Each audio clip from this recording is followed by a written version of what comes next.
Doniger, Senior Advisor to the Natural Resources Defense Council Action Fund. Great pleasure to have you. Thank you so much. Thank you very much. I'm Meghna Chakrabarty. This is On Point.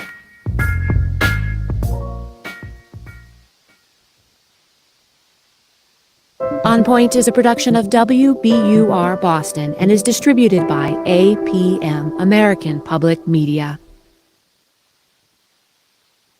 Support for On Point comes from Loomis Sales, working to fulfill the investment needs of institutional and retail clients worldwide by integrating proprietary research and risk analysis to develop a customized approach for each investor. LoomisSales.com. And the Museum of Science in Boston, dedicated to inspiring a lifelong love of science in everyone, in museums, classrooms, and online, offering engineering design challenges, digital experiences, live presentations, and more. MOS.org. This is KUOW-FM Seattle, KUOW Tumwater, KQOW Bellingham. It's almost noon. Bill Radke and his panel of luminaries are standing by for today's episode of Week in Review. What do you say, Bill? Hello. Well, hot week. It's about a hot week, Bernard. Tangy. Is the heat retreating? More questions to come. Is Joe Biden quitting?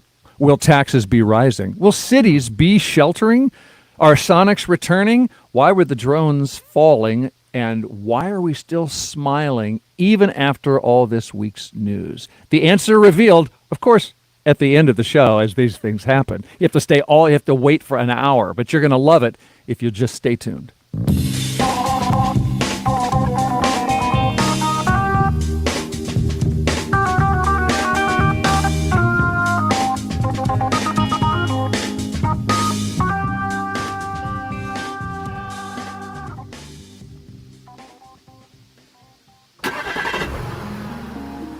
Hi, I'm Patricia Murphy, host of Seattle Now. If you're thinking about supporting KUOW's essential local news coverage, consider donating a vehicle you no longer use. We'll arrange to have it picked up and then invest the money into supporting the news you rely on. Get started today at KUOW.org/cars. Support for KUOW's car donation program comes from local Kia dealers.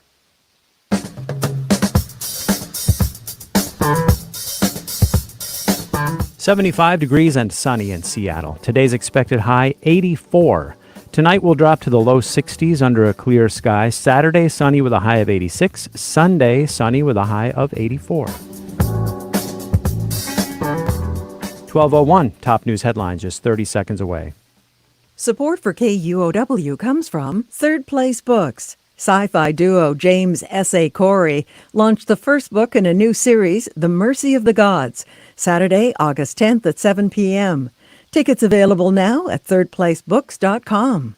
And from the Recreational Boating Association of Washington, encouraging all who use Lake Union to mind the seaplane advisory zone. When yellow lights flash on the line of buoys, a seaplane is about to take off or land. Lake users are asked to move 200 feet away. More at mindthezone.org. Live from NPR News in Washington, I'm Lakshmi Singh. James Clyburn, prominent congressman from South Carolina, says he is all in with President Biden.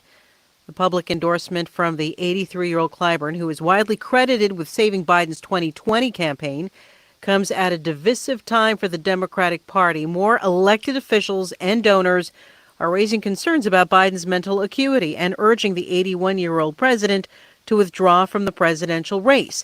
But Clyburn is telling skeptics to pay attention to the record. I always say the best predictor of future performance is past behavior. Let's continue to compare the past behavior of Joe Biden as to the past behavior of his opponent, Donald Trump, and let that be a guide to our reactions going forward. Clyburn on NBC's Today program. Former President Donald Trump is expected to be crowned nominee at next week's Republican National Convention despite his legal battles. They include a New York criminal conviction that Trump wants dismissed after the Supreme Court's conservative majority recently sided with him on presidential immunity. More than 12 people are believed to have died from heat-related illnesses in Oregon as triple-digit temperatures maintain a firm hold on the western U.S. NPR's Kirk Sigler reports health officials are blaming the heat on several dozen deaths across the region. City leaders from Portland, Oregon to Phoenix have been worried about vulnerable populations like the elderly and homeless. Aid workers are delivering cooling kits with ice packs, electrolyte drinks, and other emergency supplies, and extending the hours of cooling centers in some public libraries. This heat is even considered unprecedented for cities like Phoenix and Las Vegas, which broke a record for 5 consecutive days above 115. Boise hit a record 108 this week, and cities even farther north are also in the triple digits, further heightening the wildfire danger. Kirk Sigler, NPR News, Boise. Jury deliberations have begun in the bribery and corruption case against New Jersey Senator Bob Menendez. Here's WNYC's Nancy Solomon. The 9-week trial in a Manhattan federal court focused on stacks of cash and gold bars found in the Menendez home. Prosecutors say the $500,000 in cash and gold bars were bribes to enlist the senator's help in obtaining U.S. weapon sales to Egypt and other help for the businessmen charged in the case. The senator's sister testified for the defense, saying their Cuban parents taught them to hide money at home instead of putting it in the bank. In the closing, the senator's lawyer told the jurors that just because there was cash and gold in the house with one of the businessmen's fingerprints on them doesn't prove it was a bribe. That's Nancy Solomon. It's NPR News.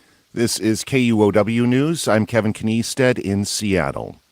The effects from a mental health pilot program in Seattle Public Schools appear to be promising. KUOW's Diana Apong has more. A Seattle City Council committee was updated on the status of the $4.5 million program yesterday. Run by the Department of Education and Early Learning, the mental health pilot includes 7 Seattle public schools, such as Rainier Beach High School and Denny International Middle School. The program offers in-person mental health services to enrolled public school students. According to Amelia Moore, Strategy and Engagement Manager with the department, the pilot employs 3 strategies. Mental health counseling, screening and referral, and prevention work together to create an integrative model of mental health care across a school. The pilot continues to face challenges with funding and a shortage of mental health clinicians, particularly those who represent the communities it serves. In the fall, the program aims to enhance tracking and data collection at the 7 existing schools. Diana Opong, KUOW News. Hikers on the Pacific Crest Trail have to deal with a new problem. A wildfire in Northern California is disrupting hikers. It's also forced thousands of residents on evacuation notice. More from Jefferson Public Radio's Justin Higginbottom. Volunteers near the PCT, known as Trail Angels, are used to stashing cold drinks and chocolate for hikers walking from the border of Mexico to Canada. Hikers call those surprises trail magic. But lately, Mark Trent is providing logistical support to those caught in the path of the Shelley Fire, which has burned over 9,000 acres as of Thursday. I've been for the last several days with several other angels shuttling hikers who have been diverted from the Etna Summit, which seems to be kind of the stopping place for fires for the last several years. He says he's shuttled several dozen hikers so far in this remote region. Trail Angels also monitor fire maps and post updates on the group's Facebook page. Trent says it's an increasingly important part of the gig. According to a survey, last year around 7% of hikers quit because of fires. I'm Justin Higginbottom reporting. This is KUOW News. Support for NPR comes from NPR stations. Other contributors include Made in Cookware. Made in Cookware is crafted by chefs for use in restaurants and home kitchens around the world. Their cookware can be found at madeincookware.com. This is NPR. Welcome to Friday. Welcome to Week in Review here on KUOW. You can find this show live streaming on YouTube. So if listening isn't good enough, and it's pretty good, you can watch the show as well on YouTube. Just search for KUOW. My name is Bill Radke. At 58 years old, I've clearly lost a step. I can't remember congressional districts as fast as I used to. Many people are calling on me to step down and give way to Mike Lewis. Would that make it a better show? Clearly it would, but I'm not a quitter. Your time will come, young blood. I think I'm a year older than you. Oh, is that right? Oh, well, that changes everything. Well, you know what? It's not all about age. It's just a number. Mike Lewis is right here next to me. He's a GeekWire contributing editor and sometime host of this show. Also with us on our panel, Seattle Met Deputy Editor Allison Williams. Welcome back. Thanks for having me. Good to see you. Thank you for coming. Now, Mr. Rob McKenna. Bill. Yes, good to see you again, and thank you. Pleasure. You were a Washington State Attorney General and a King County Council member. You ran for governor. You know politics. So if you were a Democratic Congress member today and a reporter asked you what to do about Joe Biden, how would you answer? I cannot improve on the answer that Senator Patty Murray gave, which I think reveals her long experience and her wisdom. Yes. And it's much better than what, in my opinion, what Pramila Jayapal said or even Adam Smith. She said she has, quote, a deep appreciation and strong respect from Joe Biden. Check. And at this critical time for our country, President Biden must seriously consider the best way to preserve his incredible legacy and secure it for the future. So what do you think she's saying there? It's like, gee, maybe the best way to do that is to step aside. I'm not telling you to do that. No. I'm just saying it's your legacy. You decide. But that was a really artfully crafted approach, right? She's demonstrating her loyalty, but she's also evincing real concern about, at least reading between the lines, about whether he can win and maybe about his effectiveness for 4 more years. I think that's possible. You respect. A tip of the hat from a fellow politician. Game recognized game. Well done. Well, I mean, I think she recognizes what a lot of us, a lot of voters feel, which is this sort of fear of chaos. Why haven't we figured this out yet? Why is this coming up now? And I think, a lot of voters are looking around. We were just talking before the show. I said, no, is it just that we're in the most unprecedented times, or does it just always feel like that when you're in the middle of an election? Is there no such thing as a normal election? Things feel very weird and different. And I think we were saying, probably things got crazier in the 1800s, but, we don't have all of the YouTube clips to prove it. So there wasn't that much amplification in the 1800s. Not at all. We didn't get the push alerts of every time there was a press conference. Right. And, so I think that the reason you're seeing Patty Murray and Smith step up and make statements is it does feel like there's a leadership vacuum amongst the Democrats. And so people are trying to put forward. And I agree with Rob when he said that you see the experience of Patty Murray to use such tactful languages, but still trying to put the emphasis on some statement needs to be made. Mike, I want to hear from you first. Since we've brought up Adam Smith a couple of times. I'll just play a couple of statements, see how different politicians are handling this, and then we'll say more. So this is my congressional representative, Adam Smith, quite clear, calling on Biden to quit the campaign. I guess we could just tell the American people, don't worry about the president's health. Don't worry about the fact that he can't communicate a message and try and ignore it. I don't think that would be a winning strategy. Gubernatorial candidate, Democratic State Senator Mark Mullet. Joe Biden right now is not in a position to beat Donald Trump. I think Vice President Harris can beat Donald Trump, but the clock is ticking here. We have to figure this out sooner rather than later, and I think it's time for the party to coalesce around Vice President Harris. And one more. Here's the guy that you ran against for governor, Rob. Jay Inslee telling Bloomberg that he wants a candidate who will win. So is Biden the best person to do that in November? People will make that decision, but I can tell you he's done some great work on climate change. Mm-hmm. I know there's questions, but again, I want to focus on beating Donald Trump. That's what I'm focused on. Mm-hmm. Yeah, your whole party's focused on beating Trump. That's why she's asking you about whether Biden can beat Trump. Mike, your thoughts? I think it's pretty clear that there's no Democrat emphatically endorsing Biden at this point, right? I mean, so we either have people who are less circumspect, let's just say Representative Smith, or more circumspect, Senator Murray. But we don't really have anyone on the other end of the thing. So these are all degrees of we need something new to happen. So I think the party is, weirdly enough, not in great disagreement on this. I think it's a matter of getting the president of the United States to say, I don't want to be president anymore, which is a tough thing to do. I mean, you don't get that job by ever thinking you're not the right person for that job. And even if you're 80, even though he said he would be a bridge, and a lot of people took that to mean one term. I think everybody justifiably took that to mean one term. I would just quote Jimmy Carter on this one. Remember what he famously said, that when someone interviewed him a couple of years ago when he was still doing interviews, And they asked him about Joe Biden and being 80 as an incumbent president. And he said, well, I've been 80 and I've been president, and I wouldn't want to do both at the same time. and which was a very good line, right? Good line. And I actually agree with him on this point. I don't think that this is we all have, well, now I'm at the point, as are you, if you have parents that are still surviving, we're talking 90s, right? And I remember my mom at 80, and my mom is like razor sharp person, or was, not anymore. And I can't imagine doing that job at 80.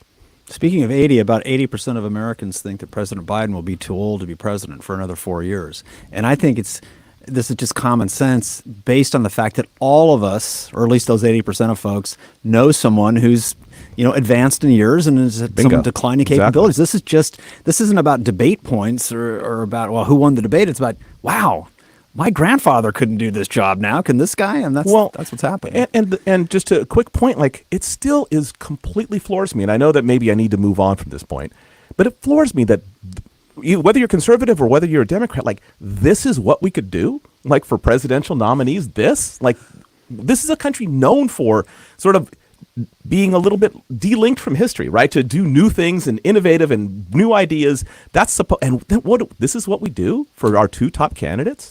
I don't know. It's embarrassing, honestly.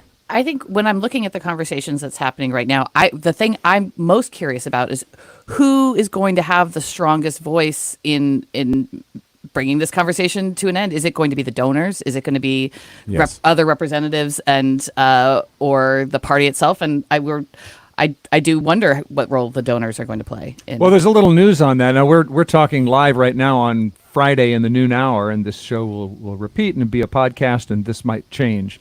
But the latest is that the New York Times reports some major Democratic donors have told the biggest pro-Biden political action committee that they are withholding $90 million in pledged donations if Biden stays in.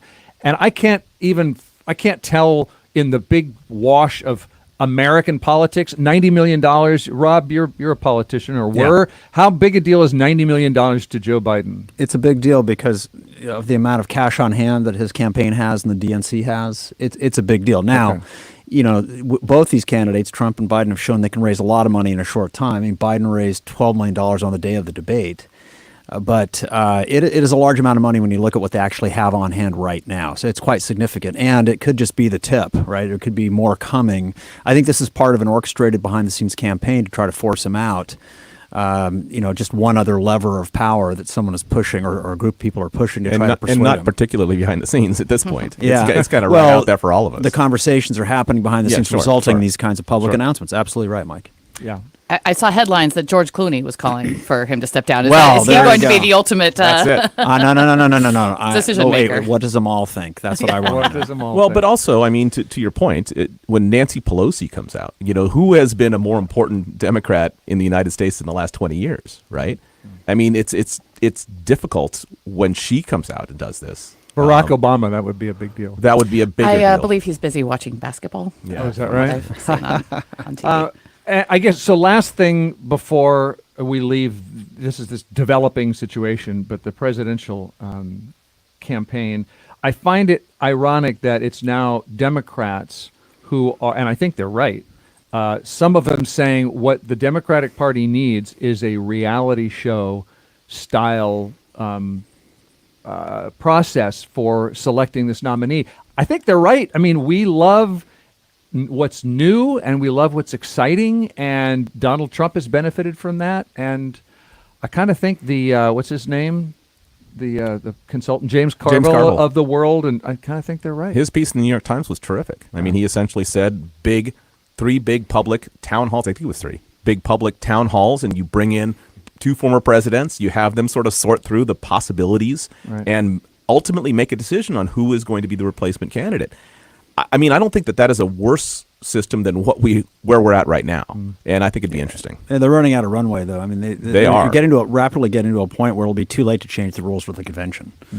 Yeah, What are we going to do when it's too late to change the rules? I mean, it's a serious problem because they have to get him to step aside soon enough that someone else can step in. And I think it's not too late to have another candidate who could be successful. Americans' attention span is so short anyway that we could do what Britain does and have short elections. But Biden's not showing any signs of going anywhere. And if that's true, that'll be a bloodbath to force him out if they try that. And it's a shame that the Biden administration did so sidelined Vice President Harris. I mean, so sidelined that there was almost no profile. You could go weeks without seeing a story, weeks and weeks, something that didn't actually happen to him when he was vice president. And now then, what do you do now that you've sidelined this person for so long, didn't raise their profile, didn't make them seem like a real viable candidate, and then suddenly this is your fallback position? It's a shame that something wasn't done all the way along to sort of give her a launch pad in this sort of situation. It feels like an old-fashioned strategy to sort of deny, to not even acknowledge a conversation out there, things that the administration has just sort of kept its head down, sort of, we don't need to dignify this with a response, and that's just not a viable strategy in today's media landscape and political landscape. Time to bring KUOW's Week in Review back to the Pacific Northwest because the Supreme Court of our state has weighed in on RV parking. The city of Lacey had a limit on RV and trailer parking on public land, 4 hours a day max. A homeless man named Jack Potter had been living in a trailer hitched to his truck. He said, "Lacey is violating my state constitutional right to move around, to travel in the state." And the state Supreme Court disagreed. Again, former Washington Attorney General Rob McKenna, you know stuff. With this ruling, plus the U.S. Supreme Court ruling about arresting you for sleeping in public is not cruel and unusual punishment, are the courts criminalizing homelessness? No, the legislatures are criminalizing homelessness by passing laws that allow people to be cited and then jailed if they violate those laws banning public camping or camping on public rights of way. What the recent court's decisions are saying is that you can't strike that law down based on the Eighth Amendment, the prohibition on cruel and unusual punishment. That's the Supreme Court decision in Grants Pass. And then you've got the Potter decision at the state Supreme Court. So I think they can be argued on other grounds and on state grounds versus federal, right? These cases. Yeah, look, I mean, what these court decisions do is to throw the policymaking back to the policymakers. That's what's happening, and taking it out of the hands of the courts because, as members of the Supreme Court observed in D.C., these are complex policy problems, really challenging, and courts are often not well equipped to address complex policy problems and to solve them. And I think that's what they're saying here, both in Olympia and in D.C. Mike, even before the Supreme Court ruling, Seattle has been clearing encampments, but also building shelter and offering shelter and housing. The mayor says this ruling is not going to change city policy. Even if that's true, does it affect Seattle, its suburban policies, and affect Seattle as well? I think because every city is going to have an opportunity to do this very differently, that you are going to find cities that are more aggressive and cities that are less so. And the ones that are less so are going to find people migrating. If they're close, are going to find people migrating there. And I think Seattle has at times been a less aggressive city in that regard, and now is a little bit more so, but probably still less than a lot of the smaller towns around Seattle. So I think Seattle is going to see potentially an uptick in what it needs to. And I think the city council should be right now planning, because we know this is coming. So why not be ready for some sort of response? I think because that you're saying other cities will act more like Burien, et cetera, and just not bother. Why should we have to provide shelter? I don't think this is not a genius prediction. Yeah, we all know it's going to happen, and so it would make some sense to at least have a plan in place. I'm not suggesting what the plan should be, but have a plan in place to respond to it when this inevitably does happen. So, Rob, Justice Sonia Sotomayor on the Supreme Court wrote this dissenting opinion saying the Supreme Court's ruling, quote, leaves the most vulnerable in our society with an impossible choice, either stay awake or be arrested. And she thought that it is cruel and unusual punishment. What's your take on whether it's criminalizing? Just if you're homeless, you've got to fall asleep. Where do you do that? Well, so Grants Pass prohibited public property camping, they didn't criminalize homelessness per se, So if you're not in a public park, for example, you wouldn't be arrested. So I think there's Where would you an be? overstatement. Well, you would have to be. You might be on private property, which raises a different situation. Well, yeah. Or you might be on property that's in a kind of a gray zone. I'm not saying it isn't a difficult situation, but what the rest of the court is saying, the majority is saying, is this what the Eighth Amendment was really intended to address? Is it cruel and unusual? If you look at the history of the Eighth Amendment, they were thinking about really specific things like hanging, drawing, and quartering people, which was still a thing in the mid 18th century. Yeah. They were thinking about putting people to the rack, etc. They were trying to stop what at the time was really cruel and unusual punishment, right? So now saying, well, you can't put someone in jail overnight. Yeah, that's cruel and unusual. Well, this is why we have justices. They make these decisions on and interpret this language, and they've decided that's too much of a reach. And they're saying also that this is a very complex problem, and let's let the policymakers sort it out. The fact is that we have all kinds of civil rules and ordinances that regulate behavior in public spaces. We may deregulate or decriminalize the use of drugs, but we can still criminalize the use of drugs in a public park. But you got to sleep. Yeah, but you got to sleep. That's well, people would say you got to use drugs too if you're addicted. So it's not. I'm not saying it's an easy issue, but I think Sotomayor is demonstrating her usual compassion, but it really wasn't a close call on the court when it came down to it. But I think Mike has a good point that there's no solution in which criminalizing it or saying you can't sleep in a public park would mean that they are going to come up with a viable private land solution. So we're going to see the effects, whether it was a ruling that made sense.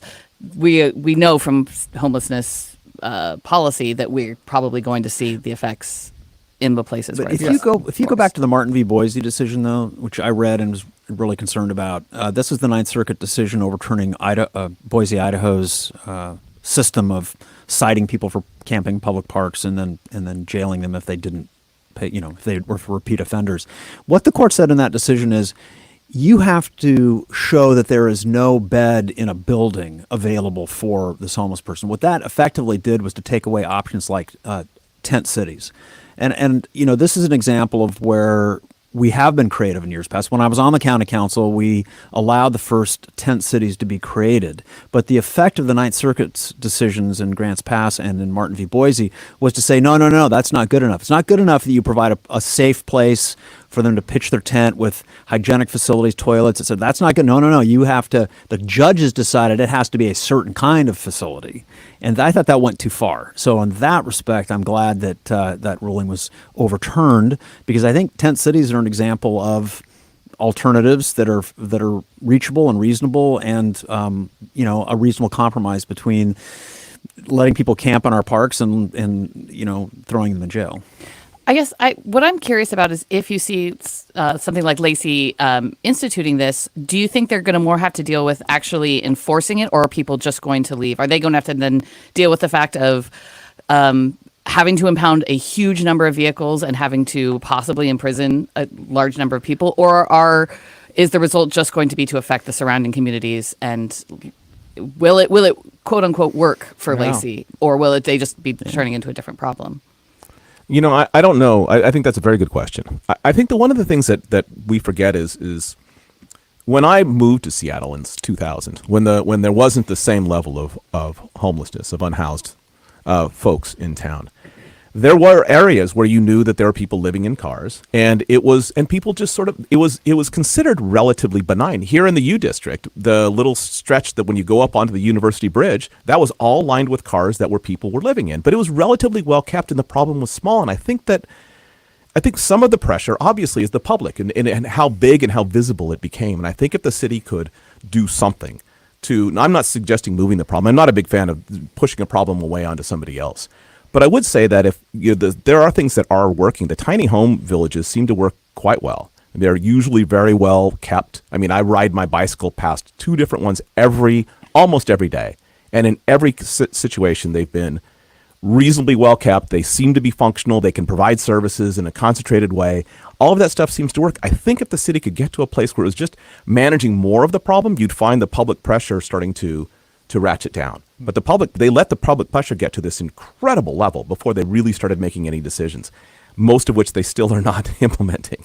So I don't know. It seems to me like the problem doesn't need to be solved 100%. It would be nice to solve it 100%. But if you could just take the pressure off, you could probably get to a much better place. Well, we're going to see what, again, there are more court challenges to come. There are cases in Washington State that could, establish protections for homeless people beyond federal protections or not. And as you said, Allison, what are states going to actually, what are cities going to actually do and come up against if they try to enforce? How's all this going to affect Seattle? Lots of open questions as we keep following the policy decisions and the court cases. Let's pause there on KUOW's Week in Review, take a little break, and come back with my panel, Allison Williams, Mike Lewis, and Rob McKenna, and talk about the biggest property tax levy in Seattle history, where that would go, and what happened to the Sonics. Do they still exist in some sort of nether? Because we certainly talk about them. Like, I think they're a ghost, and they may reconstitute. Stay tuned.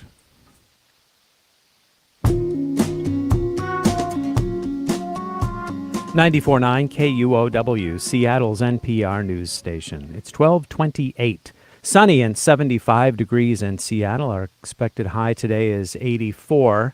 Forecast for the foreseeable future, sunny days with highs in the mid-80s. Support for KUOW comes from Arch Bright, offering HR, safety, and employment law advice to employers through an annual membership. Includes access to the HR and safety hotlines and online salary survey. Details at archbright.com. And from Legacy Forest Defense Coalition, with a mission to protect Western Washington's oldest remaining lowland forests. Information on upcoming events and to register to join an at-risk Legacy Forest tour this month at WLFDC.org. It's KUOW's Week in Review, which you can watch on YouTube because we're live streaming it, or you can just keep listening to me. I'm Bill Radke. We've got Rob McKenna here, once the Attorney General of Washington State, King County Council member. And we've got Seattle Met's Deputy Editor, Allison Williams. Seattle Met covering often what's a great thing to do around the region, what's a great thing to taste around the region. We've got GeekWire's contributing editor, Mike Lewis, back with us. And we are going to figure out what's going on this week. If you live in Seattle, you get to decide yes or no on a property tax increase. The city council approved it this week, so it's going to be on your fall ballot. It would raise $1.5 billion for transportation projects, road paving, bridge repair, sidewalks, bike lanes, etc. Councilmember Rob Saka called it an investment in a safer, more reliable transportation system and in thousands of living wage jobs. But an ex-city council member, former transportation committee chair, Alex Peterson, told me that $500 a year for the average priced home is unaffordable. The costs can be passed to renters and small businesses. There were other ways to fund this besides more property taxes, and it's ineffective. Quote, expensive new bike lanes requested by cycling lobbyists, rather than stretching our tax dollars to repave more roads, install more sidewalks, and fix more bridges. Mike, what do you think our listeners ought to know?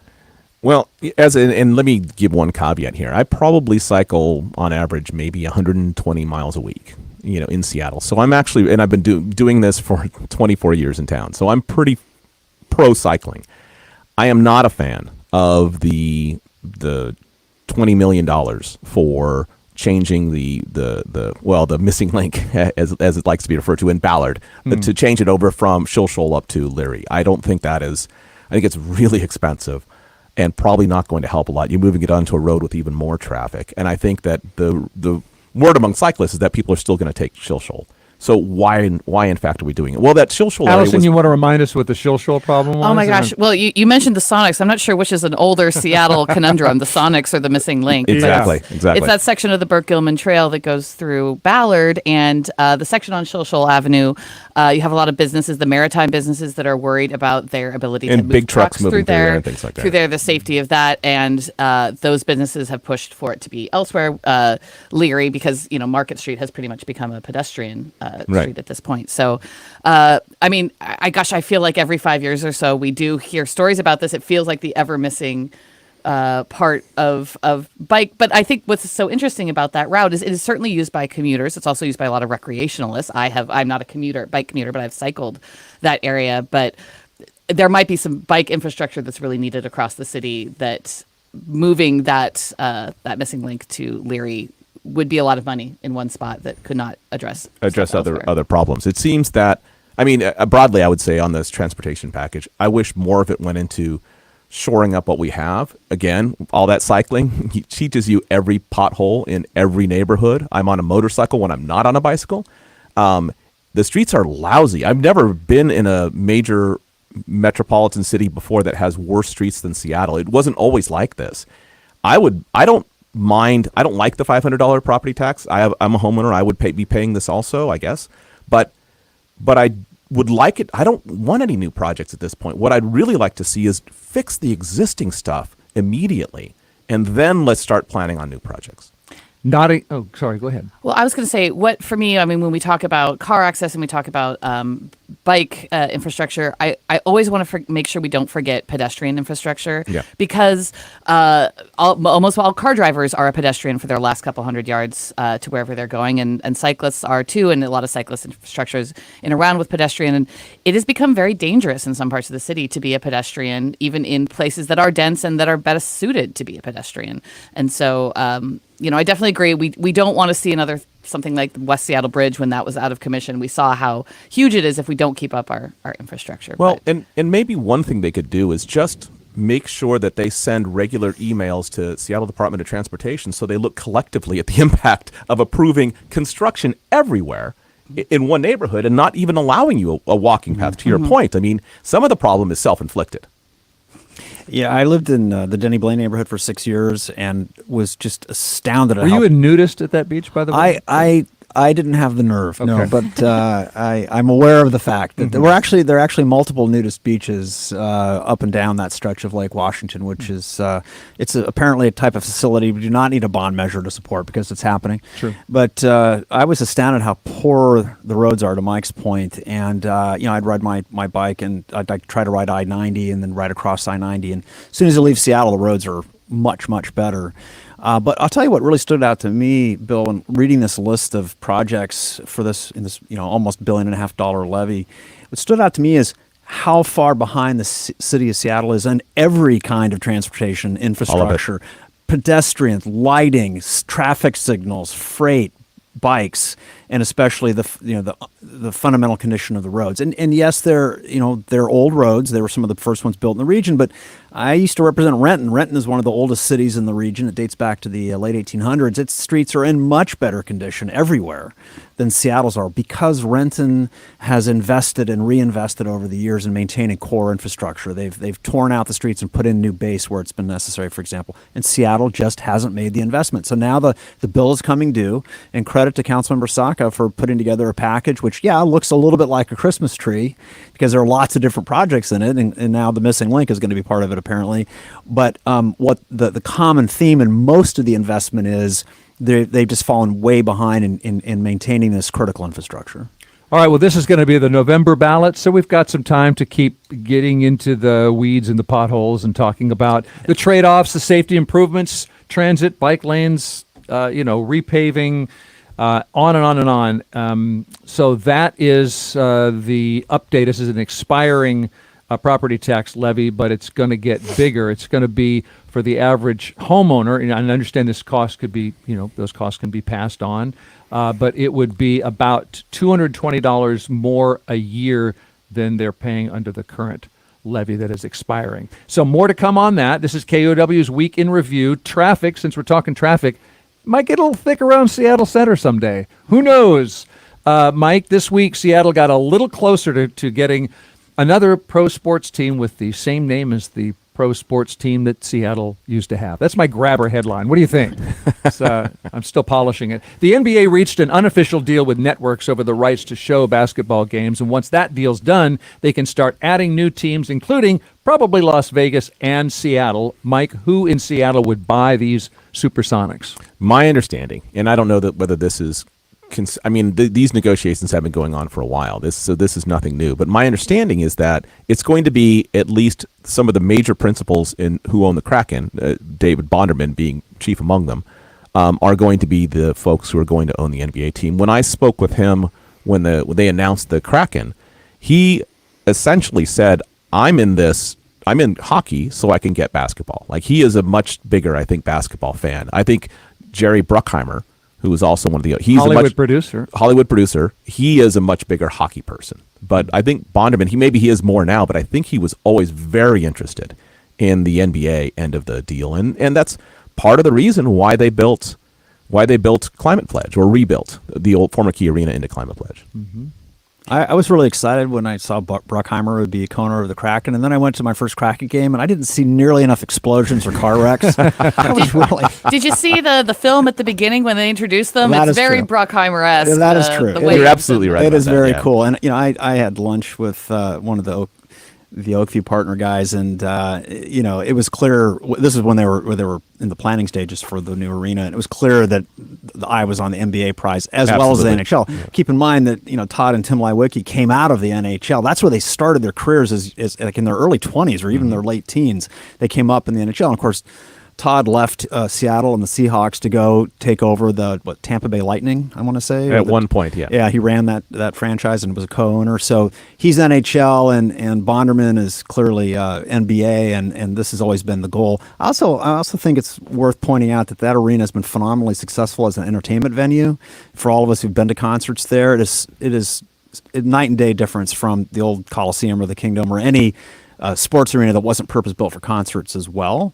So now they've got a trifecta, right? Potentially. They've got the Kraken, which is very successful. They've got a fantastic entertainment venue. And the women's basketball and team, I was going to say, and the WNBA has done extremely, and look at how valuable, I've heard that starting bid for WNBA teams now is like $100 million, and that's going to go up. So bringing the NBA Sue Bird might help be like a minority owner of the Sonics, right? I think they'll, if you look at what they're doing with the Kraken minority ownership, they've brought in celebrity minority owners, and I think they'll do that here as well for the return of the Seattle Sonics. Well, we were talking a little bit about whether, how does the spending work? Is if we have an NBA team come in, is that going to be new fans, new money coming in, or is it just going to transfer from the Seahawks from the other team? I mean, as a Kraken fan, I wouldn't mind if my Kraken tickets went a little cheaper. You know what I mean? But I don't think that is going to happen. Again, I think the Kraken have been incredibly successful in establishing themselves and not feeling like a stepping stone just to an NBA team. So my expectation is that in this city, with the energy that we have for sports, there's absolutely the room. Totally. And Seattle is the Seattle area is the largest media market in the country without an NBA franchise by miles. Reading about this media deal, the NBA has not promised that the two next cities would be Las Vegas and Seattle. Certainly, that they're not at that point of the very long process. But while there is a lot of money for a team to go into Las Vegas, Seattle is the place that has an arena ready to go. It's pretty much turnkey, But Seattle, so that's the difference, because I thought Seattle insufficiently supported the Sonics the last time around. So I wanted to ask what's going to be different. Maybe we don't love our sports enough. I think you're going to have, it's going to be very, very different. The one of the key decisions back then, and if you talk to, all the principals except for one who were in the room when the decision finally made to stop, like the city and the Sonics sort of divorced, it was much of it was about the extra income from Key Arena that the city wanted to make, and the extra income from Key Arena that the Sonics wanted to make.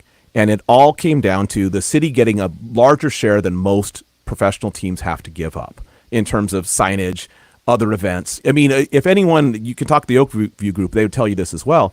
You sometimes don't make per event anywhere near as much on a Kraken game as you do on a concert, or as you do on, WWE, or as you do on Disney on Ice. Like, those are the really lucrative events, and that's why you see that arena booked out. Where does that money come in? That money comes in from the ticket sales. It comes in from the price of the event. It comes in from the additional signage that you get, the luxury boxes, all of that stuff. I mean, we saw the Taylor Swift effect, right? That happens at a smaller scale in an arena like that. And so I think that this is going to be, I think that this ownership group already has those deals done in a much more team-friendly way than existed for Howard Schultz. Howard Schultz has its own set of problems as an owner, but the money was one of them, and this is not going to be an issue moving ahead. Yeah, so the controversy, I think it was when Greg Nichols was mayor, wasn't yes. it? Yeah, and Tim Cease was deputy mayor. And it contributed, some people think it contributed to Greg's loss when he ran for re-election, that the Sonics left. That and the lack of plowing, but yes. Well, it was a terrible collection of problems, right? Yes. But David Stern was the head of the NBA then. Mm-hmm. Now my law school classmite Adam Silver is the head of the NBA. I had to work that in. Notice the local flavor nice, of it. Adam and I went to the University of Chicago.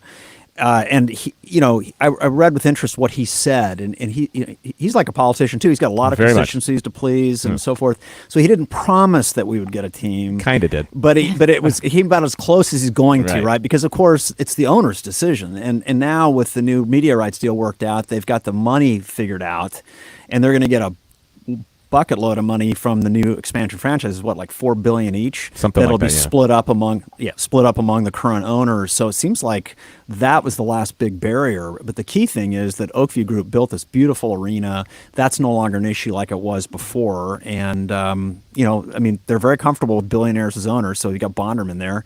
Once he finishes selling his stake in the Boston Celtics with the sale of that team, that barrier It frees is it all removed. up. Yeah. Well, And if you're like me, and it seems like everyone's been saying the Sonics are about to come back for the last 15 years, the thing that I had learned about this is the reason that this is such a hurdle is that more teams means splitting up the pie into slightly smaller pieces, and the pie just got a lot bigger. That is the deal that just happened. Right. Is Well that said. media deal just made the amount of money that they'd be splitting big enough that the NBA is going to be okay with. And no one adding seems it. to be concerned about selling tickets, right? I think Yeah. everyone Right. thinks this is going to be a popular team. So. Yeah. Okay. In fact, so we've got this the Climate Pledge. We've got the Storm already, and Kraken, and concerts. Maybe Sonics.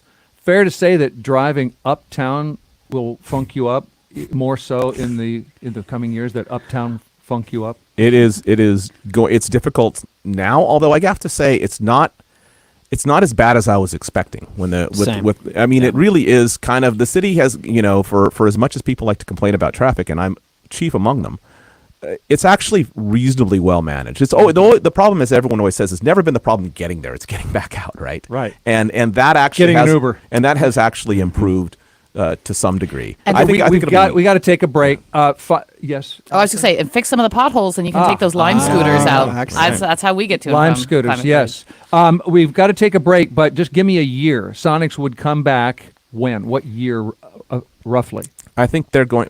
So can I make the boldest prediction? Give me a year. Well, I think they're going to announce it in fall. Announce it this fall, and the Sonics return in. Well, how many years? I don't know what it's good. Some of that they're going to only bring in the two teams at the same time, so some of that's going to be on a Las Vegas schedule as well. Okay. All right. We pause. We breathe. We take a break. We come back with more weekend review. We haven't even mentioned the heat. That's okay, but there was some mystery for me around this heat wave this week. Stand by.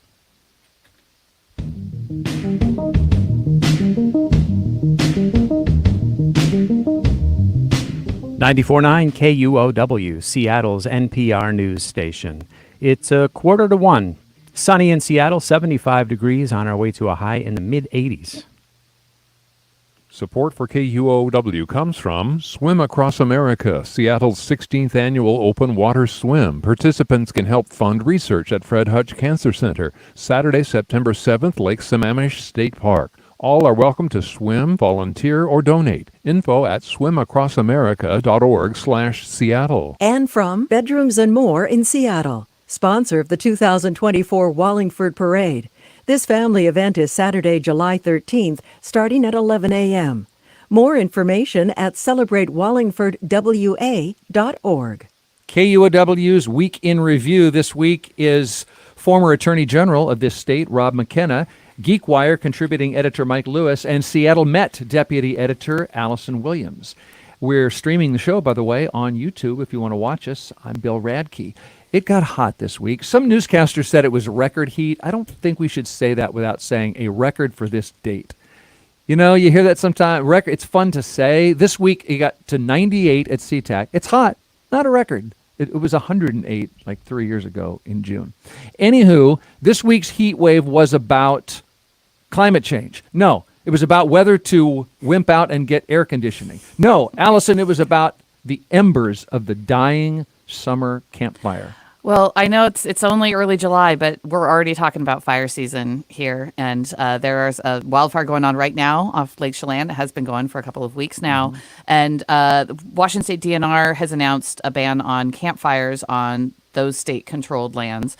And I know, like, you look at the map of Washington, there's a lot of different kind of lands. There's federally managed lands, there's state parks, there's national forests, and state lands are just one part of those. And then the state park campgrounds that are in there each also have their own fire restrictions.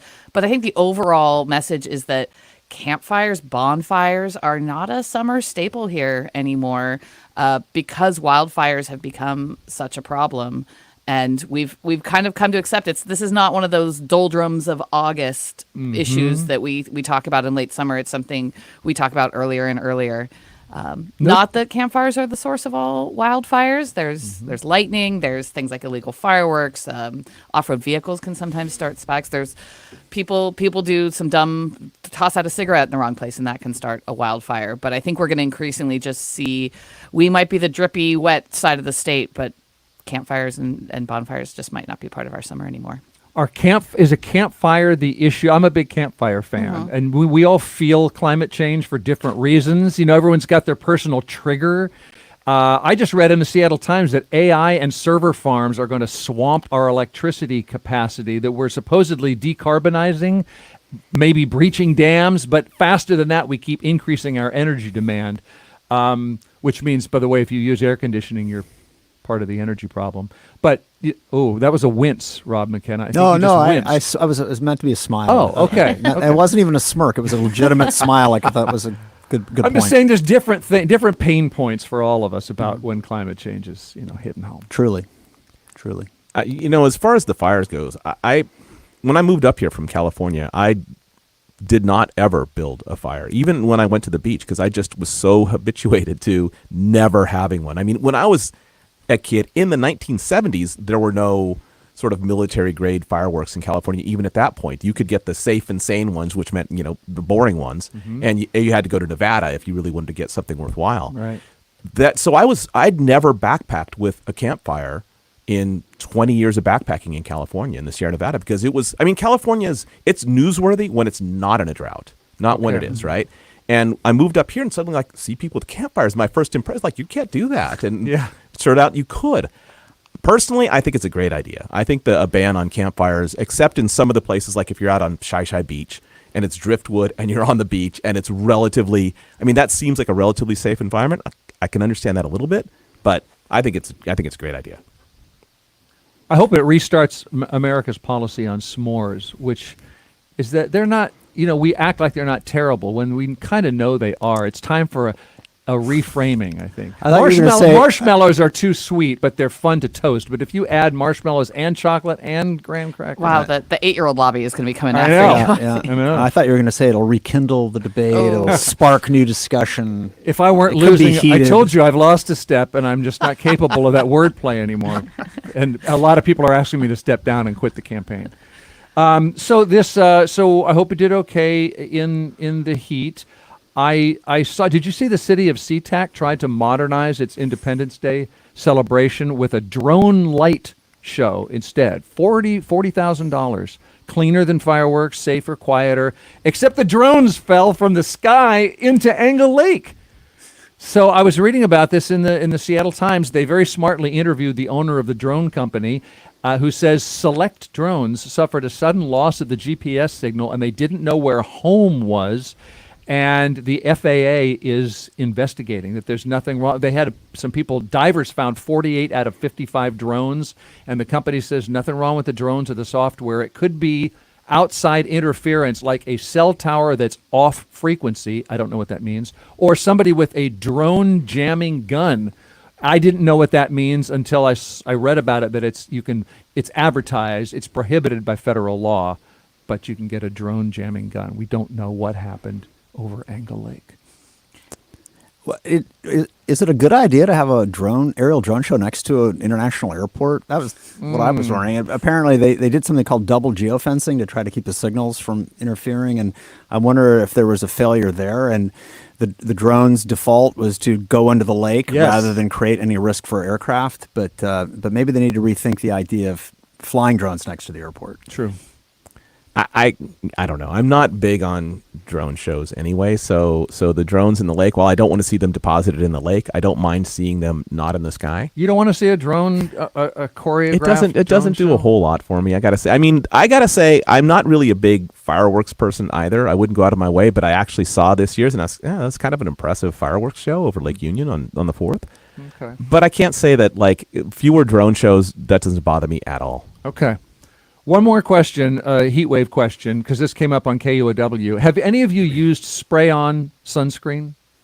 You have? Yeah, absolutely. Why? Yeah, because it's much easier to apply, I think. I think that's why I use it. Much easier to apply badly. Well, that's true. I'm not saying it works better, but it's just convenient. KUOW interviewed a dermatologist, Dr. Lindsay Gunnell, at the Fred Hutchinson Cancer Center, who did not recommend it. Because it is very difficult to cover the body adequately and creates a cloud. A lot of that sunscreen is going to go away in the wind. I try to really encourage people to use cream sunscreens or kind of, liquid or gel sunscreens. Did that need to be said, that spray will drift? Do you have to do it outdoors? You could do it before you leave your house. Fair. Yeah. Fair. Well, and I think we need to not sleep on, which has increasingly become my way of dealing with the sun, which is just a physical barrier, meaning like a shirt. A long sleeve shirt. Yeah, I mean, I love the sun. I love to feel the sun on my skin. I'm a Northwesterner, so when I feel it, it feels special to feel that sun. But when I hike, when I'm outside, I'm a lot of these long sleeve shirts with a big old hood. I kind of look like a Obi-Wan Kenobi situation, but they are so much more effective. It's better on my skin. You look like a beekeeper, but I was sort of don't show up at Denny Blaine Park dressed like that. I mean, it turns out it's kept my nude sunbathing down to a minimum. But people would be saying like weirdo. Even when being very careful with cream sunscreens, I had usually see some sort of burn. And since I've gotten more into the sun shirts, they're a lot cooler to wear than they look. And I don't mean like stylish. I mean that they actually keep you. Agreed. They're the opposite of stylish. That's entirely true. Yes. But they actually, I'd never worn one before, and I did a rafting trip with a friend a couple of years ago, and they, especially in the canyon, this is in a tributary of the Colorado River, so it's very hot, very sunny. That sun shirt was amazing. Like it was comfortable all day, and I didn't come back completely roasted, which is what would have happened because even as you're applying sunscreen, you're washing it off because you're in a river, right? So I actually am a big advocate for those. And sunscreen also has some ecological effects when it comes out, gets in the water. Those shirts. In Hawaii, they have a lot of signs up along the beach, right, that warning about the impacts on coral from using because of the certain chemicals in sunscreen. Yeah, I took a sun shirt to an African safari, and I had the same experience. And yet we get zero advertising from Big Sun Shirt, even though we just did that incredible pitch. Yeah, I think look into that. When your Instagram feed is as much hiking and backcountry skiing as mine, I see more, quite a lot. Okay, a couple quick things, and then I want to know if there's anything that made you smile. Just quick headlines. You don't have to react. Up to you. But Kroger and Albertsons, they're trying to merge, and this week they told us which stores they would sell if the merger goes through, including my neighborhood store that I walk to. If my kids were younger, they would be thrilled to hear that some stores will become Piggly Wigglies. How can you be sad when you're saying Piggly Wiggly? Any other reaction to that store list?